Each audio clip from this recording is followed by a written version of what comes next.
ঈদ রেসিপিতে আজকে আপনাদের সাথে শেয়ার করছি খুবই মজাদার চিকেন কাবাব। পোলাও, বিরিয়ানি বা তেহারির সাথে এই কাবাবটা খেতে কিন্তু অনেক বেশি ভালো লাগে এবং কিভাবে এটা একবার বানিয়ে ফ্রোজেন করে রাখতে পারবেন এটাও কিন্তু আপনাদেরকে করে দেখাবো। হ্যালো এভরিওয়ান, আসসালামু আলাইকুম। সবাইকে ওয়েলকাম করছি পিঙ্কিস কিচেনের নতুন একটি ভিডিও দেখার জন্য। তো প্রথমে এখানে আমি নিয়ে নিয়েছি মুরগির মাংসের কিমা। তো এখন এর মধ্যে দিয়ে দিচ্ছি আদা রসুন বাটা, দিয়ে দিয়েছি এখানে কালো গোলমরিচের গুঁড়ো, দিয়ে দিয়েছি এখানে কাবাব চিনি গুঁড়ো, দিয়ে দিয়েছি এখানে লাল মরিচের গুঁড়ো, দিয়ে দিয়েছি এখানে কিছুটা ধনিয়া গুঁড়ো আর সামান্য পরিমাণে জয়ফল ও জয়ত্রী গুঁড়ো। এখন এর মধ্যে দিয়ে দিচ্ছি সয়া সস, দিয়ে দিচ্ছি এখানে টমেটো সস, দিয়ে দিচ্ছি এখানে স্বাদ মতো লবণ, আর এখন দিয়ে দিচ্ছি এখানে পেঁয়াজ বেরেস্তা। যেহেতু আজকে আমি কাবাবটা ফ্রোজেনও করবো, এই জন্য আমি কোনো কাঁচা পেঁয়াজ ব্যবহার করছি না। আরও দিয়ে দিয়েছি এখানে কাঁচামরিচ কুচি, দিয়ে দিয়েছি এখানে ধনেপাতা কুচি, দিয়ে দিয়েছি পুদিনা পাতা কুচি, আর দিয়ে দিয়েছি নর্মাল টেম্পারেচারে থাকা একটা ডিম। দিয়ে খুব ভালোভাবে সব কিছু একত্রে মিক্স করে নিব। এই পর্যায়ে কিন্তু আপনারা এখানে কিছুটা লেবুর রস ব্যবহার করবেন। আমি লেবুর রসটা ব্যবহার করতে ভুলে গিয়েছিলাম।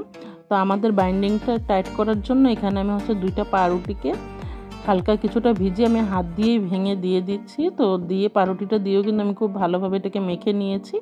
তারপরে আমি আমার হাতটা ক্লিন করে এখন কাবাবগুলো তৈরি করে নিব। তো কাবাবটা তৈরি করা খুবই সহজ। আমি প্রথমে কাবাবটা ছোট ছোট হাতে গোল করে নিয়ে তারপরে আমার আরেক হাতে তালুতে রেখে কিন্তু আমি কাবাবের শেপটা দিয়ে নিচ্ছি। কিভাবে দিচ্ছি আপনারা দেখেই কিন্তু বুঝতে পারবেন।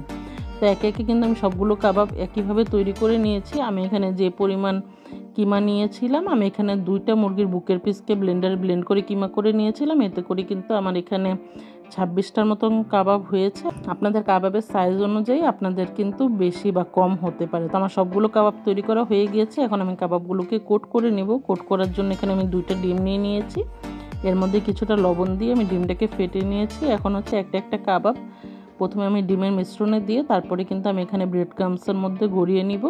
একইভাবে কিন্তু আমি সবগুলো কাবাবই করে নিব। তো ব্রেড ক্রাম্বসের মধ্যে যখন আমরা কাবাবগুলো কোট করব তখন কিন্তু আমি কাবাবগুলোকে চেপে চেপে খুব ভালোভাবে কোট করে নিয়েছি। এতে করে কিন্তু সাইড দিয়ে কোনো ধরনের ফাঁকা যাতে না থাকে এটা খেয়াল রাখতে হবে। তো আমার সবগুলো কাবাব কোট করা হয়ে গিয়েছে। এখন এটাকে আমি আধা ঘন্টার জন্য ডিপ ফ্রিজে রেখে দিব।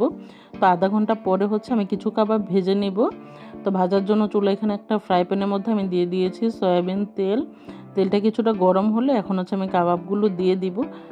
খুব বেশি গরম তেলের মধ্যে কিন্তু কাবাবগুলো দেওয়া যাবে না, একটু মাঝারি আঁচে কাবাবগুলো ভেজে নিতে হবে। তো আমার কাবাবটা ভাজতে কিন্তু 7 থেকে 8 মিনিট সময় লেগেছে। আমি একটু সময় নিয়ে উল্টে পাল্টে কিন্তু কাবাবটা ভেজে নিয়েছি। বেশি আঁচে কাবাবগুলো ভাজলে কিন্তু কাবাবটা দেওয়ার সাথে সাথে একপাশে কালার চলে আসবে এবং ভিতর থেকে ভালোভাবে হবে না। তো আমার কাবাবগুলো কিন্তু ভাজা হয়ে গিয়েছে। আমি কাবাবগুলো উঠিয়ে নিয়েছি। তো কাবাবটা আমি নামিয়ে আপনাদের সাথে পরিবেশন করছি। তো আমার কাবাবটা আলহামদুলিল্লাহ খেতে অনেক বেশি ভালো হয়েছিল। আপনারা কিন্তু বাসায় অবশ্যই এই রেসিপিটি ট্রাই করবেন ঈদে, এবং রেসিপিটি কেমন লাগলো এটাও কিন্তু আমাকে অবশ্যই কমেন্ট করে জানাবেন। আমাদের বাকি যে কাবাবগুলো ছিল ওইটা কিন্তু আমি ফ্রোজেন করার জন্য আজকে এখানে একটা জিপলক ব্যাগ নিয়ে নিয়েছি। এর মধ্যে কিন্তু আমি কাবাবগুলো ফ্রোজেন করে রেখে দিচ্ছি। সবাই ভালো থাকবেন, সুস্থ থাকবেন। আল্লাহ হাফেজ।